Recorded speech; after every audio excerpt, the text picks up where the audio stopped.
Hello, everyone, and welcome to another episode of Justin the Food Entrepreneur Show. I'm Justin Bizzarro. I'm your host. That's Bizzarro. For anyone who's out there, you can find us on Instagram at Justin the Food Entrepreneurs, or you can find me personally on Facebook, Instagram, LinkedIn, Threads at Justin Bizzarro. Again, 2 Z's, 2 R's. You can find everything you need to know about Gorilla Brave in the show notes. Again, all the transcripts, information on every show is in the notes here. You can click on anything for the show. You can go into Podbean. You can get all the show notes, all the transcripts in Podbean. Just follow the link in whatever podcast format syndication you listen to. It's in there. And if you follow that link, you can find the transcripts that you're looking for. With that being said, I have Alan with us from Lucky Horseshoe Lounge and Rally Pizza. Lucky Horseshoe Lounge in Portland, Oregon, and Rally Pizza in Vancouver, Washington. How are you doing today, Alan? Yeah, thank you. Alan, I'm sorry. Alan's been very patient with me, guys. We've had software issues. I've had the power go out on the computer. I'm not sure what's going on, but hopefully we're done with that. And Alan's been more than patient with me over the last 15 minutes. So thank you, Alan. Thank you for coming on the show. I appreciate that. Yeah. So, Alan, let's talk about your story. Let's talk about little Alan to big Alan. We started it and then we had an issue, but we're going to start all over again for the audience. So, yeah. So my last name is Maniscalco, same as the famous comedian. And I grew up in San Francisco Bay Area, San Jose, mostly. For me and my dad's family was from San Francisco, and they were first generation Sicilian American. So I certainly grew up around some good food, particularly Italian food. That's my happy place, my strength. That's what I like to cook most of the time. And I didn't grow up in a super food household. It was mostly around the family, going up to San Francisco, growing up in a fairly multicultural area with a lot of friends, and really enjoying the food scene at people's homes and some little local digs in San Jose, San Francisco. And we were definitely not entrepreneurs growing up.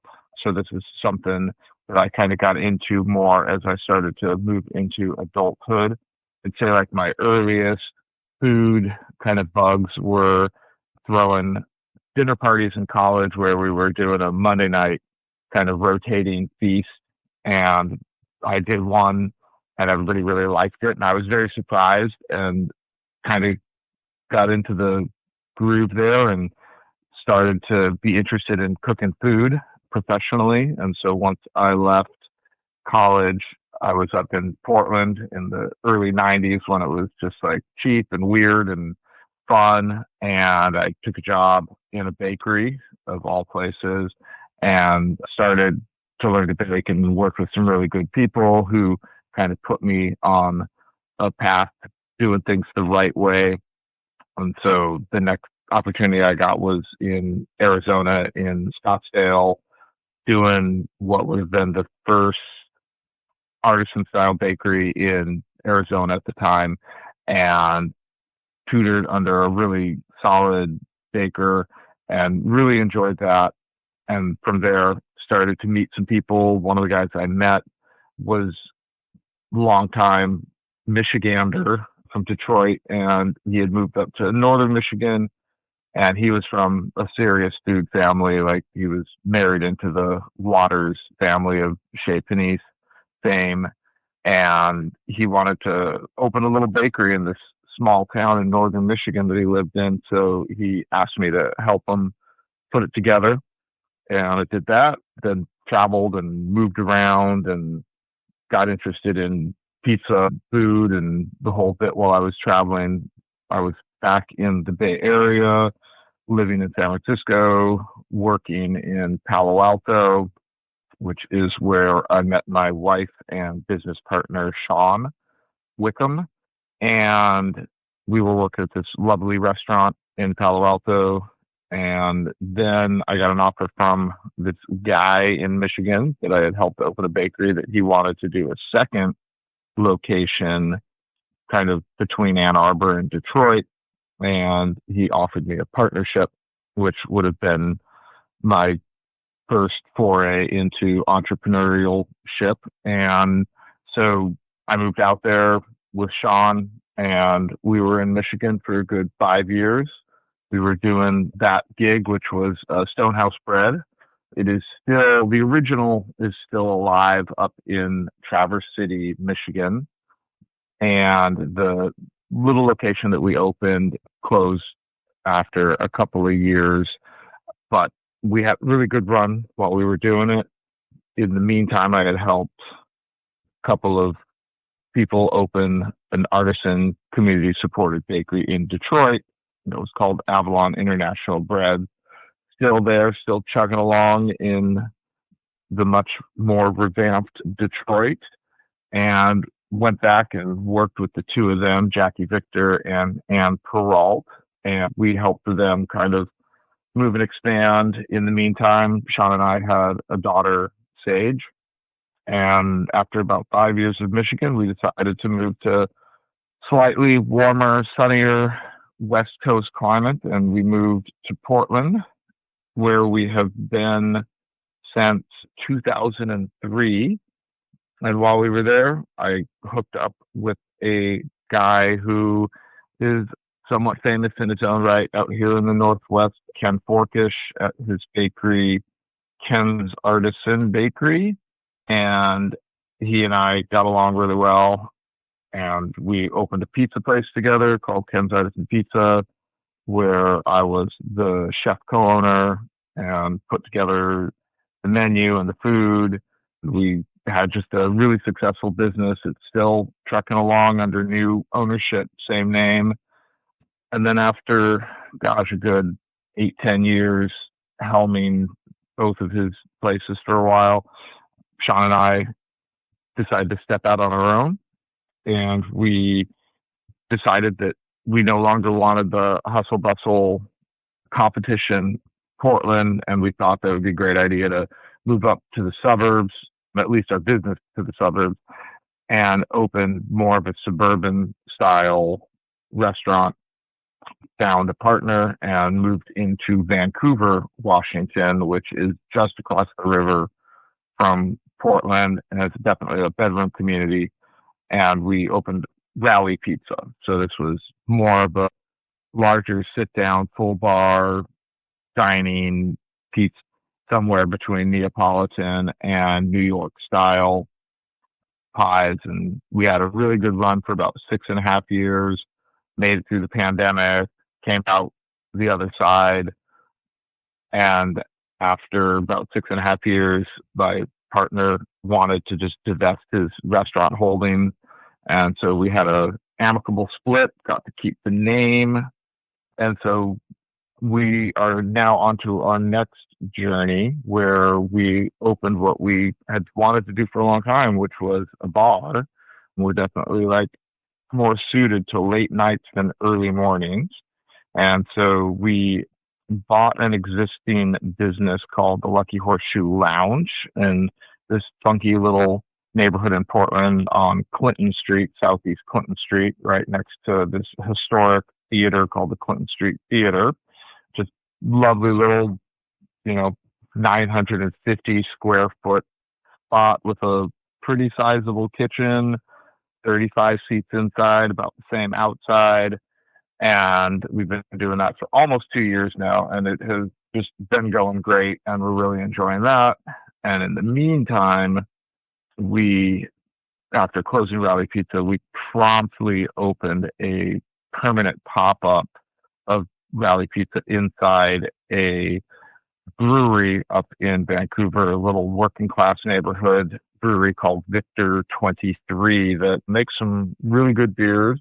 They won the Small Brewer of the Year for Washington last year, and they're a great little establishment. And so I'm sorry to interrupt, Alan. I just want to understand, there's definitely a difference. You go from Italian food, daytime dining, probably lunch service, into more of a cocktail lounge, learning to make cocktails. things like that. So let's talk about that leap for the Lucky Horseshoe. Yeah. Why? I mean, you said you were searching for it, but I mean, that's a bold journey. You're getting into something different than just food and beverages as complements of food. Now you're getting into beverages and foods the complement. Let's talk about Yes. that a little bit. Yeah, for sure. I mean, so the Horseshoe, it's a little place, like 950 square feet, 35 inside, about the same outside. It's a funky little neighborhood. And, we've always been wine and cocktail enthusiasts and, you know, kind of building that home bar and going out and learning the trade kind of from the back end of that, working with the bartenders at our restaurant up in Raleigh. And so then, yeah, taking on this little bar, we kind of worked to our strengths, which we just wanted to make it Italian American in focus. The bar's got this great, like, low light kind of red and gold and black was the color theme that we inherited with it, and we spruced up the kitchen, but we kept that original color theme and worked with it. And so you've kind of got this just very, like, mid-century Italian red sauce joint vibe going on with the mirrors and the gold and the red.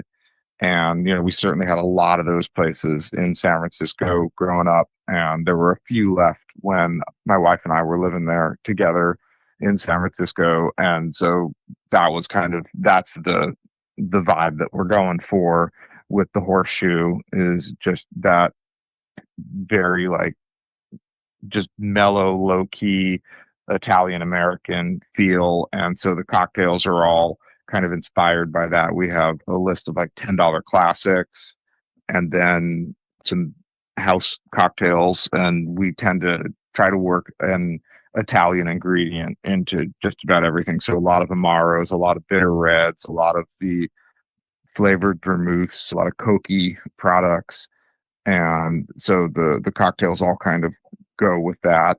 And the food is, very similar. Some red sauce, a little mac and cheese, garlic bread, then just, lots of vegetables and salads, and then good, like, small portion bar snack food. Like, did you redevelop the menu as you acquired it? And let's talk about that a little bit. Why acquire versus find something and build your own brand or whatever? Let's talk, how'd you come across it? What was the decision point? Maybe it was convenience. I don't know, but you obviously had to do a little bit of due diligence here, Yeah. having a Sure. conversation with your wife. Like, this is, not just something you take on easily, because taking on a business from scratch can sometimes be easier than taking on an existing business. Sure. I mean, like, for instance, I've got a really good friend who is a developer, and one of the main things that he does, he's like a developer slash incubator here in the Northwest area, and he does a lot of restaurant build outs. And so he'll build what he, calls like a plain vanilla shell.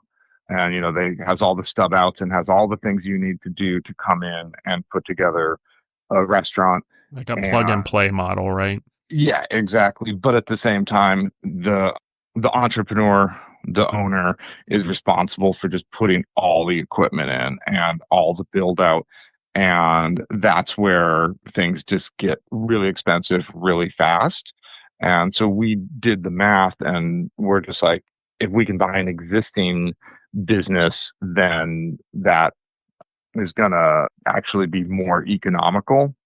So we were looking at existing businesses, and there's a lot of listing agents who will work both sides. They'll work with clients, or they'll work purchasers, or they'll work with sellers, and they'll try to, put people into restaurants. And so we made an offer on a couple ones, and then this one popped up, and it was a really good deal because very small place, didn't have a huge customer base, and it was really more of just kind of like and this isn't an insult. This is what the owner wanted. She wanted a dive bar. that was a throwback to old school Portland, and that's what she had. She had a dive board that was a throwback to old school Portland, and it was kind of this big kitchen that was underutilized, and just was a really good designer and created this really cool space kind of around the horseshoe, the lucky horseshoe. So, lots of like horseshoe themed things. And so taking that over was just kind of exactly what we wanted. Like, not too many seats, but enough seats to where we can make some money. Good sized kitchen that is properly sized for the dining room, which is like a really big deal in the restaurant industry. A lot of times people get into these places that have so many seats but such a tiny kitchen, and then you just cannot produce the food that you want to produce in the time that you need to produce it. And so this was kind of like the best of both worlds in that regard. And we were just really excited to find that place. And then our kind of decision was, do we completely strip it, rebrand it as something else, or do we keep the name, keep some of the decor, and just put a spin on it in our own way? And so we decided to go that route, which, had its pluses and its minuses, in that people had already an understanding of what the Lucky Horseshoe was. So we had to kind of re-educate people as to this is what we're doing now. But, year and a half plus in, we have definitely found our crowd, and it is just going really well. And so no regrets on buying an existing business and keeping the name, as opposed to just like starting something from scratch. Yeah, let's talk about revamping menus. Let's Mhm. talk about staff. As Mhm. you buy an existing business, you inherit all of these things. So we've Mhm. discussed some of it. Okay, the ambiance, we're going to keep that. The kitchen, it's a good size, keeping that. The whatever the name, we're going to keep that. Mhm. Yeah. What are the things that you tweak? How do you work with employees? You sort of inherit these things, maybe no different than transitioning from job to job. Maybe it's similar. I don't quite know as an entrepreneur, I guess, in that way now that I think about it. But no different than acquiring a business. As I've acquired a business, you inherit the problems with the business in some ways. Let's talk about that. Yeah, yeah. It's certainly on the employee front, that was pretty straightforward in that it was very small and they had very few employees. And we had been meeting with the owner for months, and she's a neighborhood local, and she comes in all the time, and so that was great. Had a very nice relationship with her, and so she just reached out to the employees and just said, "Hey, these people are nice people, solid, and they'd be willing to talk to anybody who wants to stick around." And two individuals said they were interested in sticking around, and we met with them, hit it off with both of them. And so we inherited like most of our bar staff essentially right away. And one of them is still with us, and he is just super solid. Another paisan like myself, Reno Pacini, and he is. We're very similar in age, and both lived in Portland back in the day. And he loves music and makes music, and he's got two kids, and so it's just been a fantastic fit with that. The other guy got us through a good year plus, and that was fantastic. We brought another person along that we had worked with. I had worked with her all the years back at Ken's, and she was a godsend getting us through. And then it was me and my daughter and my wife in the kitchen, and then she brought one of her besties along, and then we've been able to bring another person that we worked with up at Rally back. And so it really is just kind of just this little family groove. And so, yes, fortunately, owning or buying a really small place and keeping it a really small place, the headaches are considerably less. So it's not like, you're bringing on 12 of somebody else's employees and trying to transition everything that way. So at least from the employee front, it was great. The decor front, it was dingy and divey and didn't have a lot of seats. So we essentially ripped out all the seats, kept the L-shaped bar, kept the back bar, did a little sprucing up back there. But fortunately, that was in really good shape. Some of the kitchen equipment, brought some of the new ones in, and didn't need to repaint because Paint was great. Didn't need to refloor. Did some relighting and mostly seating and lighting and artwork. And our artwork is all kind of Italian inspired, food inspired. Got some Italian language movie posters and some, got our shrine to Sophia Loren and things of that nature. So we made the vibe our own. And the one thing we didn't touch was this amazing bathroom decor that she had with all these like plastic blown horses hanging from the ceiling and some great artwork on it and lots of horseshoes and just this really fun vibe in there. And so didn't have to touch that one. And then other than that, we kind of made it our own. Let's talk about developing a menu to match beverages, because we talked a little bit about the beverages being the focus a little bit when you have a bar, and then the food being more complementary. Let's talk about designing both, because you are putting your spin on it. It is now yours. You also, in a way, as a leader, as an entrepreneur, when you acquire another business, there needs to be impact made. So while things are left alone, there also needs to be, hey, we're here now. We're not going to be disruptive, but we are going to do things in the way that we think's best. So talk to me about developing that menu, developing the drinks to go with it, and how you've sort of mapped it all out and put it together. Because I've looked at the website. I mean, it's a brilliant display. It's artistic. I understand the matching and the pairing and the whys, but let's talk about it a little bit for the audience. For sure. I think, we have a bazillion cookbooks and tons of recipes and the whole bit. So while we knew we were closing down one business and planning on opening another business, I just had a Google Doc and just dumped, dish after dish after dish and cocktail after cocktail in there. And it's just, goes on and on and on. And so that was one of the places that we could kind of start with and just be like, all right, are we going to, go in this direction depending upon what kind of place we buy? Are we going to, have like veal parm and chicken parm and all those things? Or are we going to do something a little more simpler, like smaller pasta, smaller sandwiches? And we'll just kind of wait and see what the space dictates. And then once we had the space that was fairly small and the kitchen was considerably smaller, then that's like, okay, we're going to do a scaled back menu. And so, got together with my wife and my daughter, and we just kind of tested recipes and said, what do we think in terms of how is this going to work? What are people in a bar going to expect?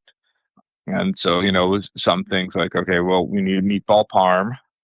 We wanted to do, so we have a really nice meatball parm sandwich. And then, of course, the meatballs available with the pasta. We had a spaghetti dish that is like a spaghettini fritti, which means it's a refried spaghetti with lots of cheese. So it's like a kind of a par cooked, like treatment on leftover spaghetti that was my family was partial to growing up.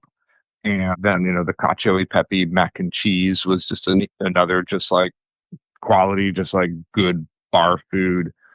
Then we just started working in some bar snacks, the olives, the chickpeas, and deviled eggs with a little bit of like, Calabrian chili mixed in there for a little spice. Some fried snacks. We added in a fried mozzarella, which we did up in Vancouver that was super popular. So that was an easy pickup. Added in a fried chicken sandwich on Thursdays, Sunday gravy on Sundays.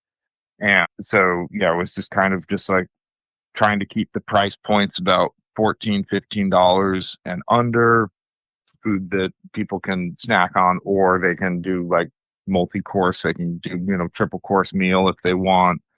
Always working that special menu to get the seasonal specials going, and then just trying to like, move in and out like seasonal cocktails and seasonal vegetables onto the menu multiple times a year is kind of the jam that we were going for. And so, yeah, we can, on Friday, we'll get diners. They'll come in, they'll do their night out, 2 to 3 courses. And then sometimes on Saturday night, we'll get more of the younger crowd, and they're getting a lot of snack food and drinks. And then Sundays, again, we're back to the diners with the Sunday gravy kind of being the star of the show. Monday's pizza pop up, to where we shut down the rest of the hotline and just do Neapolitan style pizzas out of portable ovens. And then Thursday is Dirty Birdie Thursday, which is fried chicken sandwich and $8 martinis with a focus on the dirty martinis. So that's kind of just having fun theme days on the days that aren't Friday or Saturday. I love this. Let's talk about pizza a little bit, Rally's Pizza, and then I'm going to come back to tie it all in. Let's talk about that venture because it led to what you're doing now, totally. But let's talk about getting into that, building a pizza business. You came from pizza, but you also are building it. You're now the sole owners. I mean, talk to me about running it, operations, and then because I want to kind of tie it to now you're running two different businesses that maybe have slightly different hours, but maybe not. But let's get into it. But let's talk about Rally's first. Yeah, for sure. So I think I mentioned the guy who is a developer in town, and so he had an opportunity to develop a place, and so we built a partnership, an LLC, and we're working towards it. And then he lost the property, so we kind of scrambled that. But in the process, he turned me on to a much larger developer who had bought a old strip mall in Vancouver and was rebranding it and turning it into kind of a dining shopping destination. And so he wanted a couple of Portland chefs that had some name recognition to anchor it. So he got myself and another one, and he did a barbecue place. We did the pizza place and opened them in short succession, summer 2016. So I did have a backer with that.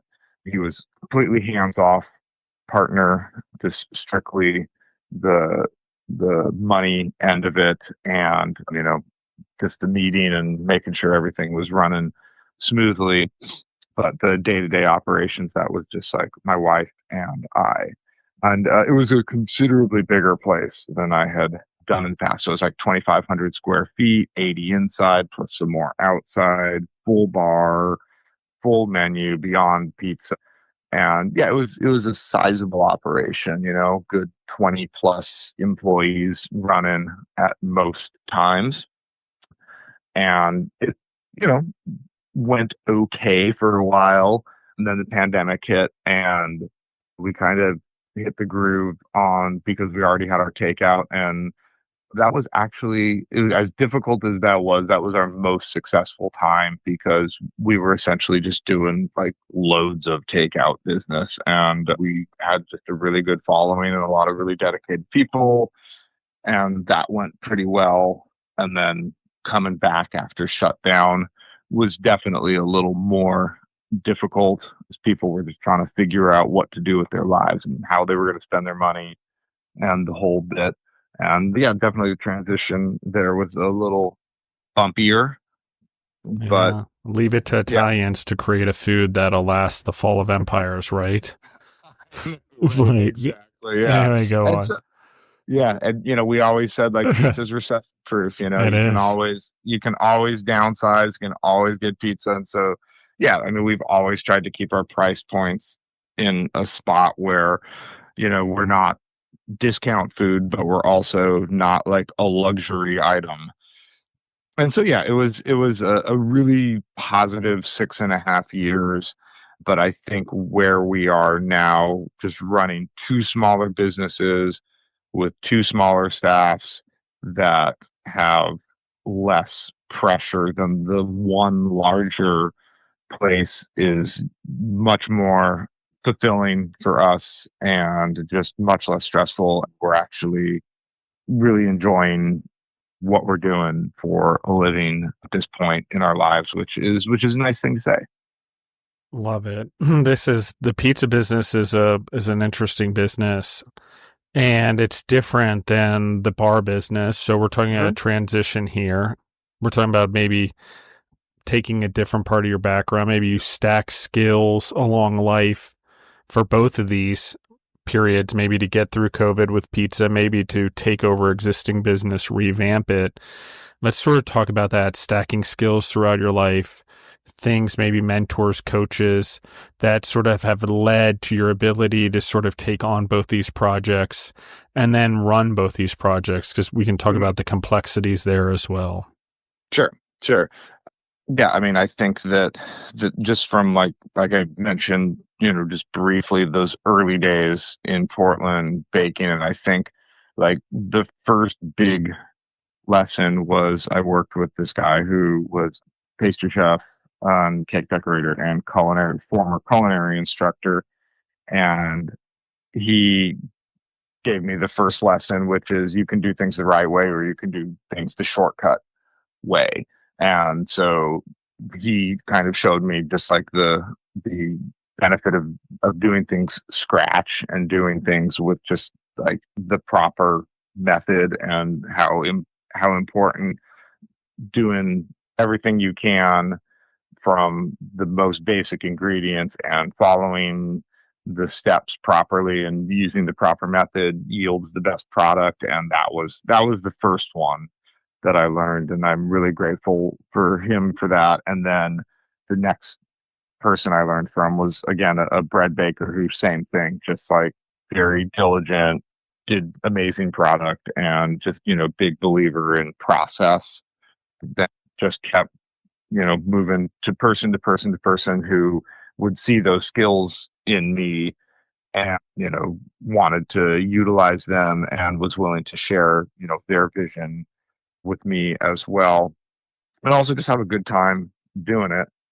I kind of figured out pretty early on that I had a good skill in managing both product and people, which is a blessing and a curse kind of thing. I always like the people who are just like never managers. I'm like, oh, man, that seems great. But at the same time, I do actually enjoy working with people and helping people like do the product right and do the customer service right and the whole bit. And when I met my wife, I was running a baking program inside this really lovely large restaurant, and we worked together. And she also just has a very great managerial mind, big believer in doing things the right way and a big believer in process. And so together, it's just been a really positive journey of just being able to, put forth to people like how they want to be treated and how we want them to treat each other, and focus on the food and focus on the customer service, and just really try to like enjoy your job, enjoy the people that you work with, and use the job as a way of just like supporting the lifestyle that you're looking for. And I think we've done a pretty good job with that. And we still have lots of people who we can call to work whenever we need a little helping hand. And that's, to us, always a good sign that we're doing something right. Yeah, I love it. Talk to me about advertising, marketing, building both of these businesses, a little bit different, probably demographic maybe, but at the same time, nevertheless, the same skills that you're building. You're having to manage social media, marketing, advertising, customer feedback loops. Mm-hmm. Let's talk about all of those. How do you manage all of that? Because it's more than just the food. It's more than just the name, the ambiance. We know those are all, each piece alone is just pieces of the puzzle. So let's talk about the advertising, marketing, specifically social media. That's how I found you guys. Mm-hmm. Let's talk about that a little bit, because Yeah, you guys do a great job, right? Oh, well, thank you. Well, I will let Sean know that, because giving her all the credit on that one. Yes, she is our social media guru, and I do think that she does a fantastic job with it and always has. She ran our social media and the marketing and everything at Rally, and then runs both for Rally at Victor and the Lucky Horseshoe. And yeah, I do think she does a great job. And I think that in terms of marketing, man, things have changed a lot over the last like 6 to 8 years in terms of just media, and how media used to be the dominant force in how you were going to market. And when I say media, I mean like, pay for print or online media. And we've just seen that shrink and shrink and shrink. And so whereas before we would, use PR firms a lot to reach out to media, and we would create events and try to get influencers in and things like that. I think those, unless you are a really large place that has a lot of marketing and advertising dollars to spend, those traditional outlets aren't as important. And now it really is more just like direct interface via social media with people. And, the rise of influencers has certainly up. And so now we just try to keep things just like a little tighter in terms of just like, being in control of our own media campaigns and everything. And so, stay up on the photos, stay up on specials, try to get, if you find something that works, something that gets really good reaction, whatever it is, whether it's a little video or it's shot of, a crowded restaurant or some pretty cocktails, then it's just like, try to do those things that get quality engagement with people and bring in a new crowd. And it's always nice when we start seeing newer, more youthful crowd coming in, following maybe a particular post that Sean did, and it's just like, oh, okay, well that worked and that was nice. And you're not going to capture every single person who comes in, but a lot of those people have now become our regulars and have been a huge part in us growing the business. And so, all praise to Sean on that social media game. Mm, dang, it's a lot. You guys are managing a lot, taking on something new. Let's talk about bringing family members into a business. You guys Yeah. have done that. Mm-hmm. Sometimes it's not easy, but Yep. you want to build a legacy. Obviously, that's why you're doing it. I mean, give her the choice to do it or not do it, I believe. But let's talk about legacy, bringing your daughter in. When she started, she's 24 now, Mm-hmm. but she obviously grew up with you guys being Mm-hmm. sort of in the entrepreneurial space Mm-hmm. and Yeah. food. So let's talk about this. Oh, for sure. Yeah. No, I mean, I think like she is just the greatest kid, and she is just, from an early age, just like loved food. And, she's one of those super tasters and just like understands it from so many more angles than my wife and I do. And we definitely did not encourage her to get into the food business, but that was kind of the first job we gave her, which was, she would come in on the summers and help me prep, and I would just, pay her cash. She liked that because, it was a family owned place. We could, do that. And then when we were opening Rally, we asked if she wanted to come along, and she said that she did want to, learn to cook, learn to be a line cook. And so we made her go get a job somewhere else. So she got a dishwashing job around the corner from our house at a super busy place, and really excelled at that and made a bunch of money in tips, and was just thought that this was like, could be pretty good for a 16-year-old. So she came up to Rally with us and did a fantastic job.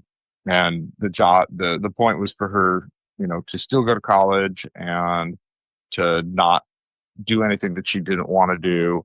But yeah, she's super smart, she's super diligent, understands food, and just like kept, going and going, and then eventually became my Sue Rally.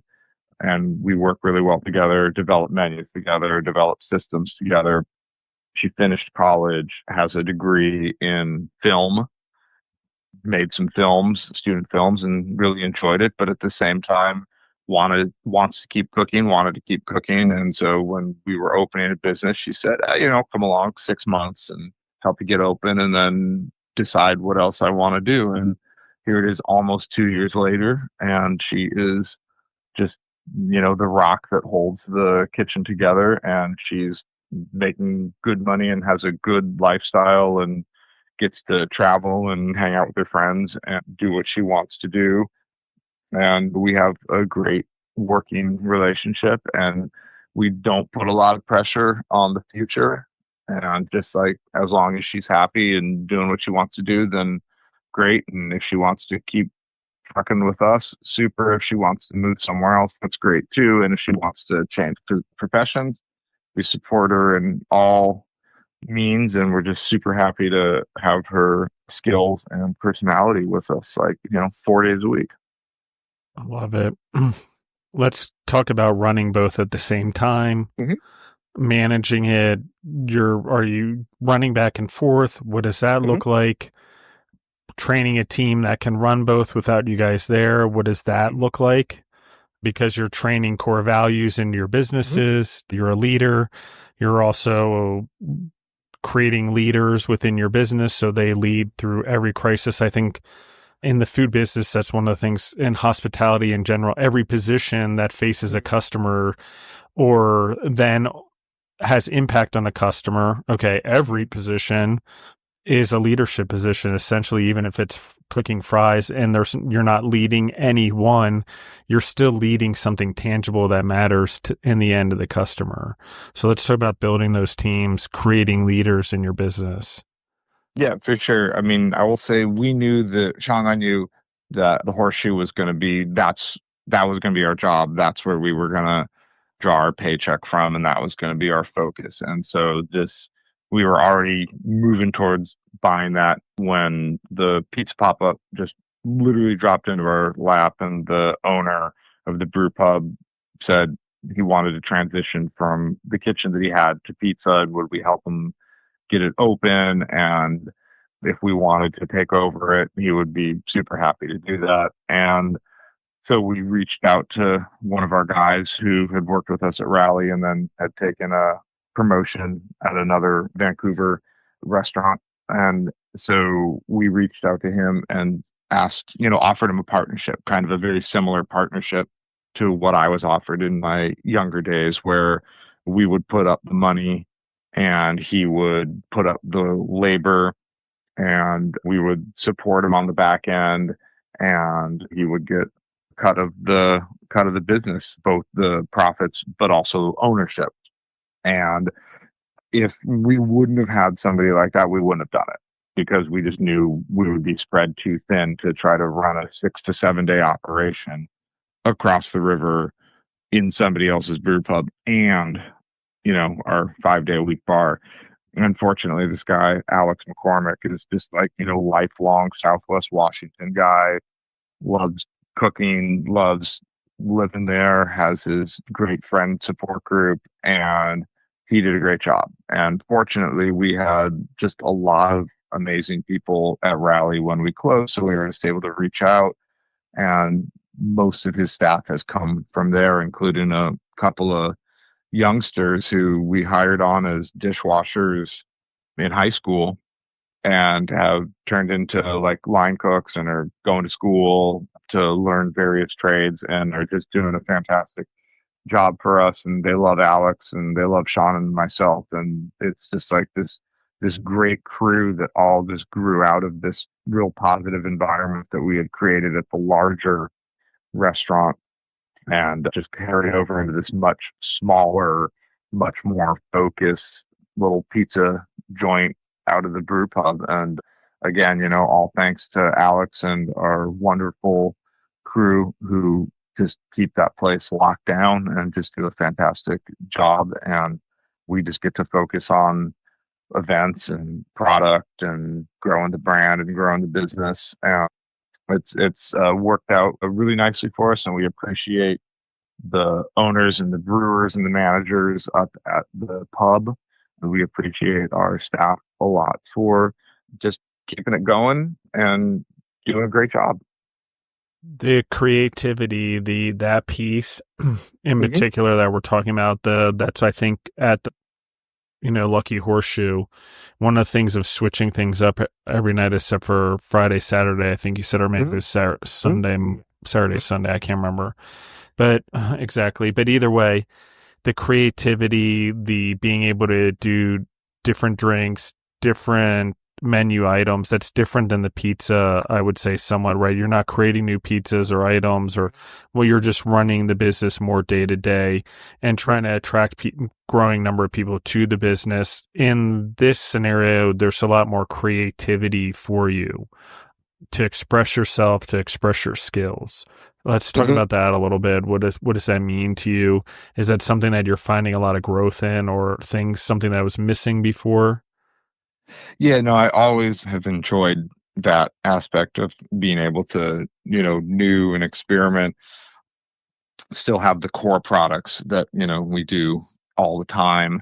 And for the most part, most every job I've had has had that aspect to it. I know there was certainly when I moved to Ken's, bread line was very static and I didn't have a lot of input. But at the same time, my previous job was nothing but recipe developing and training. And so I'm just like, I've done this and I know I can do this. And so here I'm just living in Portland, building a house, building a family, just, kind of building a life. But then from there, Ken tapped me to start helping him expand the business and grow the business. And then that creativity kind of came flooding back. And then it was back to that, like, creating an entire new restaurant, an entire new product line, just like constantly working to push my skills and see what the kitchen could do. And then, yeah, that has just like kind of followed every step. Like with Rally, it was just, completely new menu. And then we would do a lot of updates, a lot of changes, a lot of specials, a lot of special events. And and the same with the Horseshoe, where we have our core line that varies very little, and make those every single day, and that's perfectly fine. That's the craft part of our job, and then the rest of it, is just coming up with new stuff and finding fun things and working with the seasonal ingredients and the whole bit. And I think with cocktails, it's the same, where we have just like the classics, and somebody will ask for something that we don't have on our menu, and it's just like, sure, we can make that for you. Here's how that drink works, and put that one out. And then also to just be able to come up with something new using a spin on a classic with a different ingredient, and mix things up, change proportions, blend the base spirits and things. And so, yeah, it's really that mixture of being able to do your core recipes, do your classics, and just experiment, with the focus of, kind of whatever your ethos is. And for us at the Horseshoe, it is just, all things Italian. This will be my last question for you. I'm going to sort of tie it all together. I'm going to ask you to come back on also because I have other questions and stuff. And I want to kind of break down each restaurant individually, talk about operation, standard operating process, because you have a wealth of knowledge that I'd like to pick your brain on, if that's cool with you, Alan. I invite you back to do a part 2 and a part 3 and break down each restaurant individually. That's one, but this will be my last question to sort of just tie this all together, because I normally don't ask these questions sometimes, but this one I think is important. Is you are grown up in food. Your daughter grew up with you guys in food and is now in food, also restaurants specifically, food and beverage because of a Lucky Horseshoe Lounge. Let's talk about a little bit, what was it like in your household growing up?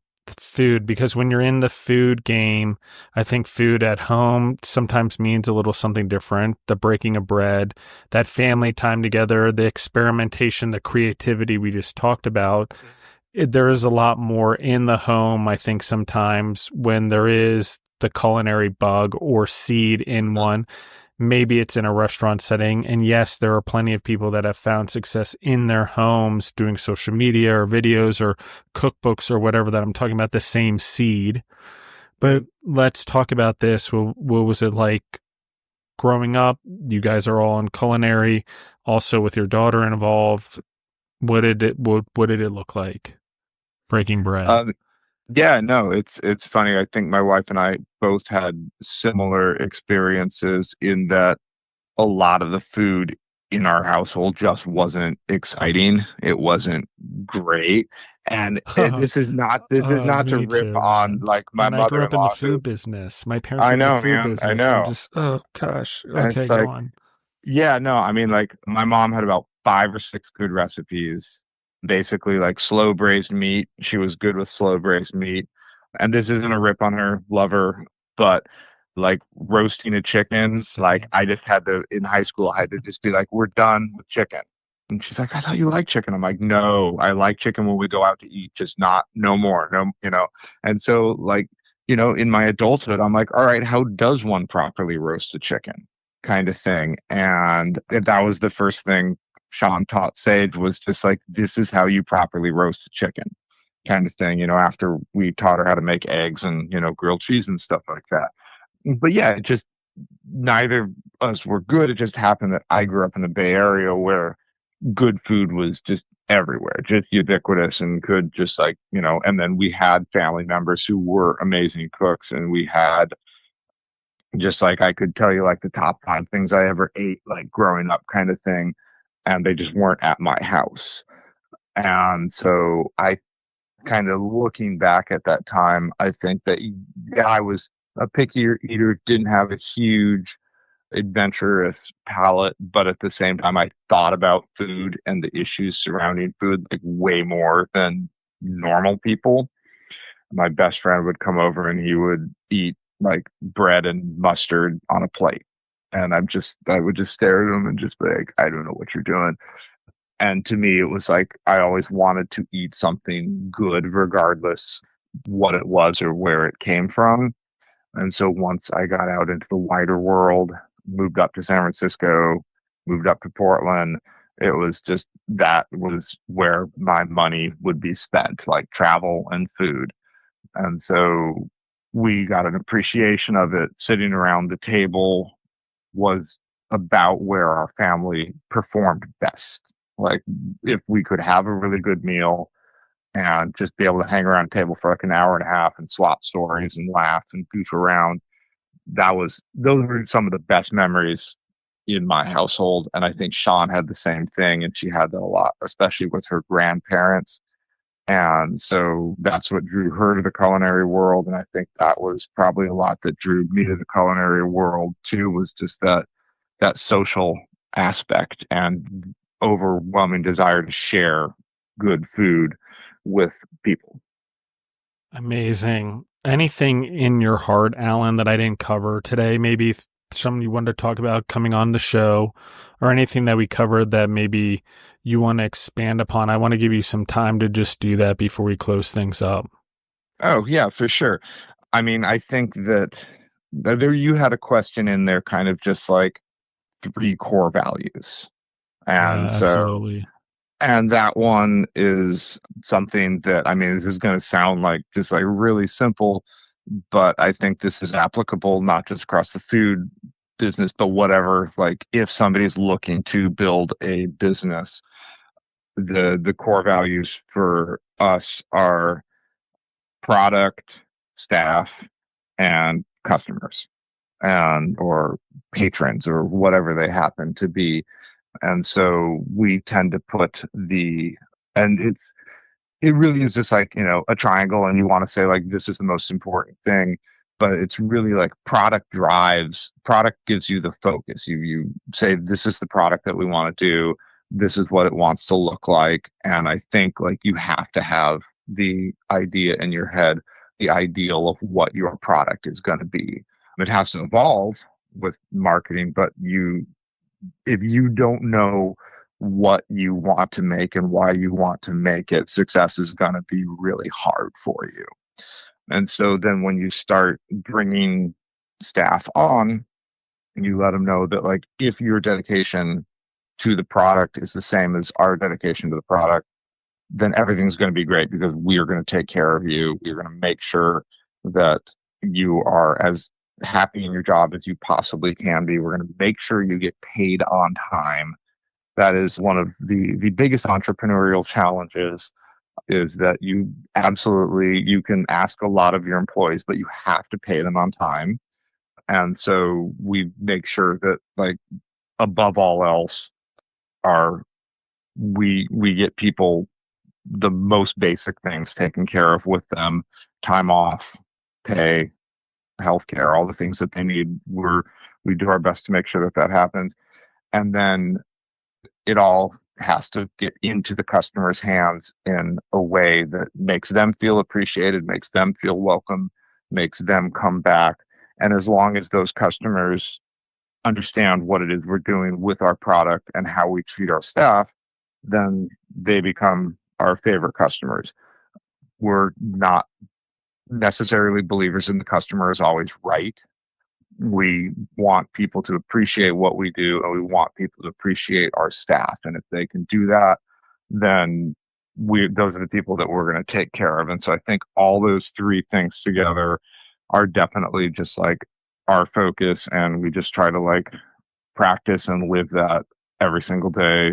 Every time we open, we just want to make sure that when that customer comes in, the product, the service is what we want it to be all the time, every day.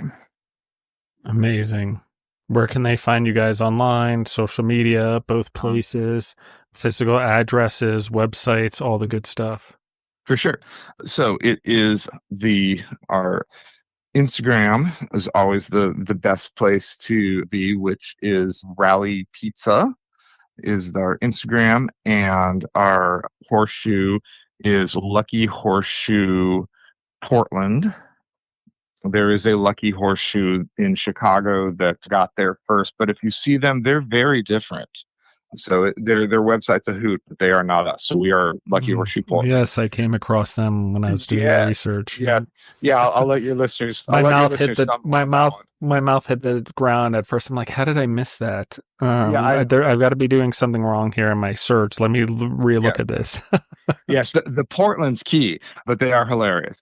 But so the Instagram is a great way to go about it. Our website is luckyhorseshoe.com and rallypizza.com. And so if nothing else, you can go to either of those. And from there, you've got links to social. You've got contact us at info at both of those respective businesses. And we do respond to emails personally. And we do gift certificates if you have relatives in town. And the Lucky Horseshoe, we are located in the historic Clinton Street neighborhood, right on the corner of Southeast Clinton Street and 26th Avenue, right next to the 100-plus-year-old theater, which is a great community space. And super excited to be in this like funky, fantastic neighborhood in Southeast Portland. And then up in Vancouver, we are just off I-5, just across the bridge, and we are a little street called St. John's, right up from Clark College, inside a brewery called Victor 23, which is a D.B. Cooper themed brewery, which is just very cute, makes fantastic beers, particularly really good lagers and pilsners, has a great brewer, and some really nice pizza, vegetables, and salads. Awesome. Thank you again. I really appreciate it. Gonna send you the link. I'll text it to you after we get off at some point today for those 2 other episodes. I think the audience probably feels the same way that I do. If you guys have questions as you guys hear this episode, text it, email it, send it to us. Also, you can send it directly to Alan. I'm sure he would answer anything in social media. He's on top of his game there. I do think it's very important that everyone go through all their social media stuff as entrepreneurs and answer and be a part of it, especially as you're growing your business. There's no better way to learn your business than that. You don't need to pay consultants and a lot of things that you think that'll help grow your business when you can organically grow it by just creating that customer feedback loop. It's really important. So I know that's hard for a lot of people to say, and everyone wants to talk about gurus or whatever. You know, it's gurus. If they're really truly gurus, they're just connectors. They connect people so they can grow. They may help facilitate that growth and pollinate it through helping create conversations, asking questions. But generally, if you want to be a really good quote unquote guru or whatever that's out in the industry, good business person, you know, that's what we're talking about here. So I think that knowledge, experience, exposure growing the individuals, connecting them for growth, building teams that are actually, you're building leaders. I mean, that's the most impactful part of this conversation, Alan. For me, I'm sure everyone in the audience has something to take out differently, but for me, there is a lot there, a lot of reminders of, how we do one thing is how we do everything. How we eat in our homes, how we work with food in our homes is also how we're going to work with food and in our food business, because our relationship with food exists not only in our homes now, but also in everything we do, which it kind of does already. It's one of our important life things that keeps us alive. But anyway, but more importantly, what I am saying is that it grounds us in knowing that when we do one thing in our life and we do it really well and we live by these core values, everything in our life becomes better if we take those core values we build and start to build it in every part of our life, or whatever skills it is, or however we bake bread, because how we treat food in our homes or in our businesses is how we're going to treat it at home, and vice versa. So thank you, Alan. I appreciate your time. Thank you. And I'm going to say, Alan, thanks for your patience. Alan watched me almost have a complete meltdown over this today. I'm like, I've already recorded one podcast today, 2, and over the last couple of days, and I'm like, what is going on? And the software was actually trying to run an automatic update, and we'd be in the middle of recording, it would just shut off and start updating. So I appreciate the patience, Alan. It took me a while. Anyone who knows when you do anything and you start doing it really well and you have everything figured out, when something goes wrong and you can't figure it out, you're like, oh, of course. But it happens at any time. It's just, I appreciate the patience, Alan, and what a great episode. Thank you, everyone in the audience. I love you guys. Follow, listen to the entrepreneurs on the show. And if you like the episode, you think it'll help other entrepreneurs, share it. Or anyone trying to get into the food or beverage game, or just starting out. Maybe they're just dishwashers looking for inspiration, trying to start to build their lifestyle in the food game. This is a good place to start. So thank you, Alan. Thank you, audience. Love you guys. I'm out.